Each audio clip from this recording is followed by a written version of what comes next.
It's time for another Dice Tower review with Z. Garcia.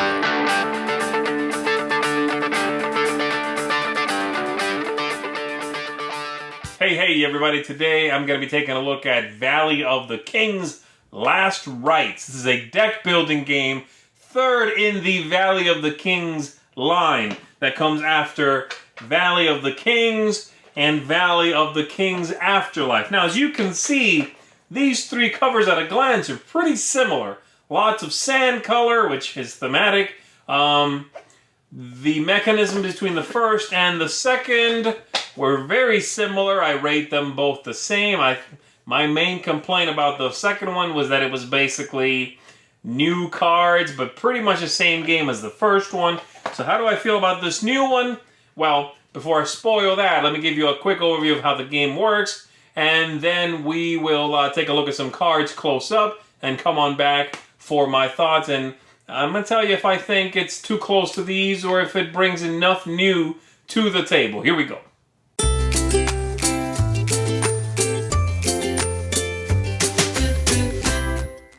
At the beginning of the game, each player is going to get their starting deck, which is made up of 10 specific cards. They'll shuffle that up and set it down in front of themselves. They will get a tomb card, where they will bury other cards, and then you also get your handy-dandy set up and turn order card here. So you'll have one of those as well. And then we will set up the pyramid here, which is the central mechanism in the game. So, each player is going to draw 5 cards, you figure out who starts, and you are off. On your turn, you are going to be playing these cards to do several different things. You can buy cards, you can play cards for their action, and you can entomb a card. Now, that one you can only do once per turn unless a card lets you do it again, but the others you can do as much as you are able to. So, these cards all have in the top corner here a number of an amount of gold that it can be provides you with to buy other cards, and they all have some sort of power down here. There's also across the bottom, it tells you what kind of card it is. This one it says starter. These all do, and then how many victory points it's worth if you entomb it. Now, at the end of the game, the only cards that are going to count for your score are actually the ones you've entombed. The rest of your deck is not worth anything. And so you definitely want to make sure you do that before the game is over, which will be when we run out all these cards. These and the deck down here. So, my first turn could be quite simple. I could spend 1, 2, 3, 4, 5 gold and buy this card down here, which has a 5 in that corner. Not sure if you can make that out. And I would buy it, I would put it in my discard pile along with these, and then draw a new hand of 5 cards. As pretty much every other deck builder, once your deck runs out, you shuffle your discard and keep on drawing, okay? Now, in this game, you can only buy cards from the base of the pyramid. And so I could do that. I would buy this card, put it in my discard pile as well. And now that the pyramid is missing a piece down here, it would crumble. And the way that works is like so. It crumbles here, and this one crumbles to there. Once my turn is over, then we'll refill this with cards from the deck, and that would be it. That's the central idea there. And then this player would have their 5 cards already, and they could do whatever they want to. They could, of course, play cards, as I said, for the power on the card. So they could play this one, for instance, which says buy a card from anywhere in the pyramid, or discard a card and draw a card. So I can play that first for the power to buy anywhere, and then spend, say, 3 coins and buy this one, which is not in the base, but that card allows me to break that rule and buy it. This crumbles. With this last card, I'll say I don't want to do anything with it. I still have to discard it. You do not carry cards over in this game. And then I draw a new hand of 5, and we refill the pyramid. Now, eventually, or really whenever you want to, but typically, eventually, you'll start burying cards. You can, from your hand, put one in the tomb. And most cards are actually not cards that list an amount of victory points. The starter ones do. They say 1 victory point. And some of these do, these purple ones. Down here it says unique, 2 victory points. But most of them are belong to a set. And so these 2 cards, for example, that have the same background, they say Artisans 8. That means there are 8 different Artisans in the set. And at the end of the game, you are going to get victory points equal to the number of Artisans you have entombed squared. So if I have 2 Artisans at the end of the game, that's 2 times 2 for 4 points. As long as I can put a third one in there, that shoots up to 3 times 3, which is 9 points, and so on. The VP cards are just straight victory points, and these are all squared. So you have artisans and priests, and builders and priestesses, and several different sets like that. So that's basically it. You are going to continue going through the deck. Eventually, once you run out the level 2 cards here, which are all of these, they say so in the bottom corner. About the bottom half of this deck is level 3 cards, which are a little bit beefier, a little bit more flashy. And you continue playing turn over turn, building your deck, entombing the right cards until you've run out the whole deck, the entire pyramid, and then whoever has the most points entombed is the winner.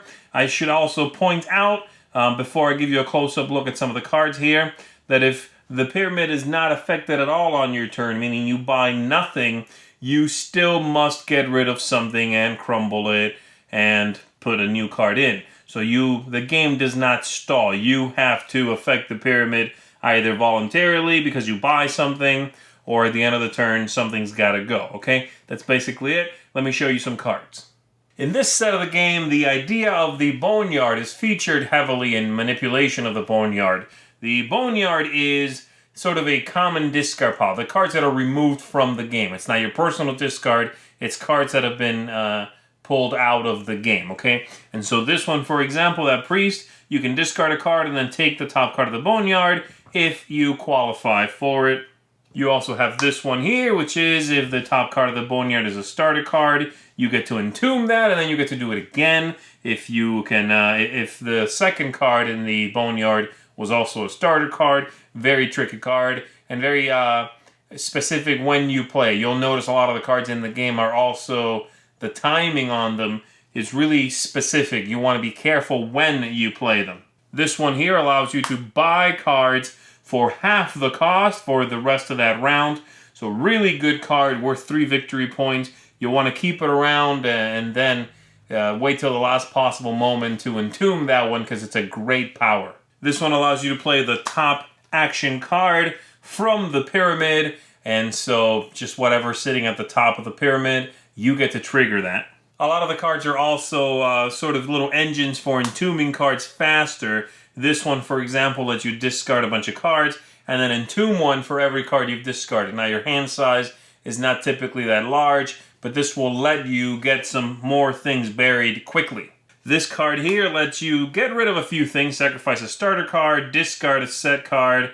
Set cards, by the way, are like this one, Builders 7. That's a set card. And then you take the 2 lowest cost cards. Take means take them from the pyramid. So pretty powerful stuff, but you gotta, get rid of some things first to be able to do it. This one here, again, is a big manipulation card with the Boneyard. You get to take an expensive one from there. You give your opponent a cheap one. And again, when you do this, is paramount. It's very important that you trigger that at the right time. Same thing with this one here. You'll entomb a card from your discard pile and then take the lowest one in the pyramid. Both of those things are defined by the game state. And then finally, this one, another very powerful one, very expensive card that lets you entomb the top 2 cards of your discard pile and get ahead of that curve, because you'll always in this game feel like you are not entombing enough and you'll typically kind of run out of time. These cards let you get around that. And so that's a little bit of a glimpse at some of the cards featured in last Rites. So first things first, yes, I think the game is too close to the first 2. I wish that by the 3rd release, by now, there had been more innovation here. It seems to me that deck building games that have had 3 releases anyway, by the time they put out the 3rd one, it's changed considerably from the first one. You know, there's some new stuff in there. Not just new cards, but new cards with new concepts, you know, new ideas. And this one is, it seems to me, it's still just new cards. I'm not seeing a lot of innovation here, just sort of remixing some of the old concepts. Now, I like the cards in this set a lot. I like the idea of timing being such a big issue. I like the big beefy cards, they're great. And in this one, they gave you a brand new set of starter cards. The first two games had the same starter cards. This one has new starter cards. Cool, I like that. But I don't know if it's enough, you know? However, in a vacuum, if I was going to rate all the games, I rate these two the same, I would rate this one basically the same. Again, it's not a bad game. I'm just ready for something new in this system, you know? And that's why it doesn't quite live up to my expectations, you know? When they said they were making another game in this series, I thought, the first two were kind of the same. Surely it will be something new. There will be a twist on the old pyramid idea, which is great and makes the game. But it's the same in this one. Oh, surely there's going to be a twist on entombing cards, which is great and makes the game. And it's the same in this one. And so that's my main issue there. So, not a thumbs down from me. Like I said, I like the game. I think it's neat. More of a, why are they just sort of making the same game again and again and again? I was hoping for innovation. So, for you, if you are someone who played one of the previous two and you were happy and content with what you had, didn't need any more, you can safely skip this because it's not going to give you anything but more of the same. You know, if you were hoping for some really like big twist on the system.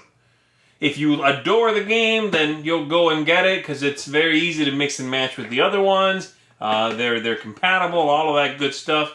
For me, I think I would ultimately rate this one just a hair below the first two. Not because it's worse, but because it's not in a vacuum. And the other two already exist, and I wanted a little more oomph from the third release. So that says basically it for me. Valley of the King's Last Rites, based on a very fun deck building game, but sort of that deck building game again. And that is Last Rites. Thanks so much for watching the Dice Tower videos. Find more great videos and reviews, as well as our top-rated audio podcast at Dicetower.com. You can also find other great shows at Dicetowernetwork.com. I'm Eric Summerer, and you've been watching The Dice Tower. The Dice Tower is sponsored by Cool Stuff Inc., where you can find great games for great prices. Cool stuff in stock. Check them out at CoolStuffInc.com.